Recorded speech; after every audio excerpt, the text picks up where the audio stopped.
கர்த்தருடைய பரிசுத்த நாமத்துக்கு மகிமை உண்டாவதாக. இன்னைக்கு கூட யாத்திராகமம் 22ஆம் அதிகாரத்த பார்க்க போறோம்.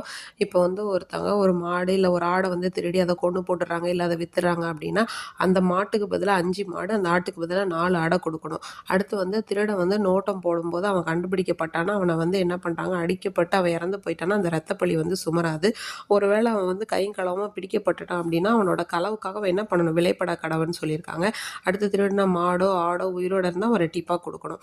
அடுத்து இன்னொருத்தனோட வயல்ல திராட்சை தோட்டத்துல நம்ம வந்து விலங்குகளை மேய விடுறோம்னா, அவனோட சொந்த திராட்சை தோட்டத்துல இருந்து உத்தமமானதை அந்த மாடு சேதப்படுத்தின வயல்காரனுக்கு நம்ம வந்து என்ன பண்ணணும், கொடுக்கணும். இப்போ ஒரு வயல் தீ பிடிச்சு எரிஞ்சிருச்சு, அந்த பயிர் எல்லாத்தையும் நாசாக்கி போடணும். தீயை வந்து உண்டாக்கணும் வந்து அதுக்கு உத்தரவாதம் பண்ணணும். இப்போ ஒருத்தர் வந்து இன்னொரு வசத்துல அடைக்கலமா பொருளை கொடுத்துட்டு போறோம் நம்ம பக்கத்து வீட்டுக்காரங்க கிட்ட. இப்போ அவங்க என்ன சொல்றாங்கன்னா, அங்க இருக்கும்போது இந்த பொருள் திருட்டு போயிடுச்சு, இல்ல காணோம் அப்படின்னு சொல்றாங்க அப்படின்னா, இப்போ ஒருவேளை திருடன் கிடைச்சிட்டானா அவர் ரெட்டிப்பாக கொடுக்கணும். திருடன் வந்து கிடைக்கல அப்படின்னா அப்போ வந்து ஒருவேளை அவனே தான் பொருளை வந்து என்ன பண்ணியிருக்கலாம், எடுத்துருக்கலாம் இல்லையா? அதனால நியாயாதிபதிகள் இடத்துல கூட்டிகிட்டு போகணும். இப்போ காணாமல் போன அந்த அடைக்கலம் கொடுத்த பொருளை வந்து இவங்கிட்ட அவன் காணான்னு சொல்கிறான், ஆனால் வந்து என்னோடது மாதிரி தான் இருக்குது அப்படின்னு சொல்கிறான்னா, இந்த நியாயாதிபதி வந்து யாரை வந்து குற்றவாளின்னு சொல்கிறாங்களோ அவன் வந்து மற்றவனுக்கு ரெட்டிப்பாக கொடுக்கணும்.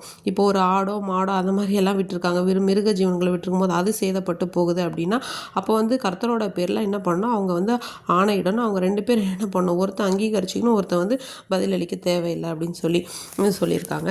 அடுத்து வந்து இப்போது ஒருத்தங்கிட்ட அந்த ஆடு மாடு வந்து பீருண்டு போயிடுச்சு அப்படின்னா அதுக்கான சாட்சியை வந்து என்ன பண்ணணும்னா ஒப்புவிக்க வேணும் அப்படின்னு சொல்லியிருக்காங்க. அடுத்து வந்து ஒருத்தங்கிட்ட கடனாக ஏதாவது வாங்கினா அப்படின்னா அது வந்து சேதப்பட்டு போச்சு, இறந்து போச்சுனாலும் அதுக்கு உத்தரவாதம் பண்ணணும். இப்போ ஒருவேளை வாடகைக்கு அதை விட்டுருந்தா அந்த வாடகைக்கு அது வந்து வாடகைக்கு வந்த சேதம் அப்படின்னு சொல்கிறாங்க. ஒரு கன்னிகை வந்து திருமணம் ஆகாமல் இருக்காங்க, அவங்கள வந்து மோசம் போக்கிட்டானா அவளுக்கு வந்து தேவையான பரிசம் கொடுத்து அவங்கள திருமணம் பண்ணணும். இப்போ பெண்ணோட தகப்பன் வந்து இல்லை எனக்கு இந்த மாப்பிள்ளை வேண்டாம் அப்படின்னு சொல்லி அவங்க ஏற்றுக்கல அப்படின்னா அது தேவையான பணத்தை வந்து என்ன பண்ணணும், நிறுத்து கொடுத்துடணும்னு சொல்லியிருக்காங்க. சூனியக்காரி வந்து உயிரோட வைக்கக்கூடாது, மிருகத்தோட தப்பு பண்ணவங்கள கொல்லணும். அடுத்து வந்து வேறு எந்த தேவர்களும் என்ன பண்ணக்கூடாது, கர்த்தர் ஒருவருக்கு மட்டும்தான் பலியிடணும், வேறு யாருக்குமே பலியிடக்கூடாது சொல்கிறாங்க. அடுத்து அந்நியனை என்ன பண்ணக்கூடாது, சிறுமைப்படுத்தக்கூடாது. ஏன்னா நீங்களும் என்ன பண்ணீங்க, எகிப்து தேசத்தில் அடிமைகளாக இருந்தீங்கல்ல, விதவை திக்கற்ற பிள்ளைகள் எல்லாரையும் ஒடுக்கக்கூடாது. ஒருவேளை அவங்கள ஒடுக்குனீங்க, அவங்க என்னை நோக்கி கூப்பிட்டாங்கன்னா எனக்கு ரொம்ப கோபம் வரும், நான் உங்களுக்கு அந்த காரியத்தை செய்வேன் அப்படின்னு சொல்கிறாரு. உங்களை யாராவது சிறுமைப்பட்டிருந்தாங்கன்னா அவங்களுக்கு வந்து நீங்கள் என்ன பண்ணுங்கள், வட்டிக்கு கொடுக்குற மாதிரிலாம் கொடுக்காதீங்க கடன் அப்படின்னு சொல்கிறாங்க. இன்னொருத்தனோட துணியெல்லாம் வாங்கியிருந்தால் அதை பொழுது போகிறதுக்கு முன்னாடியே கொடுத்துருங்க, ஏன்னா அவனுக்கு வேறு துணி இல்லை, அவன் என்னை நோக்கி கூப்பிட்டானா நான் அவனுக்கு செவி கொடுத்து இரக்கமுள்ளவோட இருப்பேன். அதே மாதிரி நியாயாதிபதிகள் அப்புறம் ஜனத்தில் இருக்கிற அதிபதி யாரும் என்ன பண்ணக்கூடாது, தூஷிக்கக்கூடாது, சபிக்கக்கூடாது அப்படின்னு சொல்கிறாங்க. அது இல்லாமல் முதல்ல பழுக்கிற பழம், அப்புறம் முதல்ல என்னென்னலாம் உன்னுடைய குமாரில் முதற் பலன், அடுத்து ஆடு மாடுகளில் உள்ள முதற் பலன், குட்டியாக இருக்குது அப்படின்னா அது ஒரு 7 நாள் தாயோட இருந்துட்டு 8வது நாள் தேவனுக்குன்னு வந்துடணும்.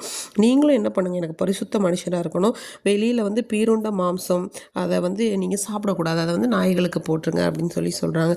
இன்றைய நாட்களில் கூட தேவனாகிய கர்த்தர் தாமே நமக்கு கொடுத்துருக்கிற பிரமாணங்களின்படி நம்மை நடத்துகிறதே இல்லை. அவர் வந்து என்ன சொல்கிறாருன்னா, நம்மளை என்ன பண்ணுறாரு, ஒவ்வொரு நாளுமே பாதுகாத்து நடத்தி பரிசுத்த மனுஷராய் அவர் ஒருவருக்கே பலியிட்டு ஆராதனை செய்ய வேண்டும் என்று விரும்புகிறார்.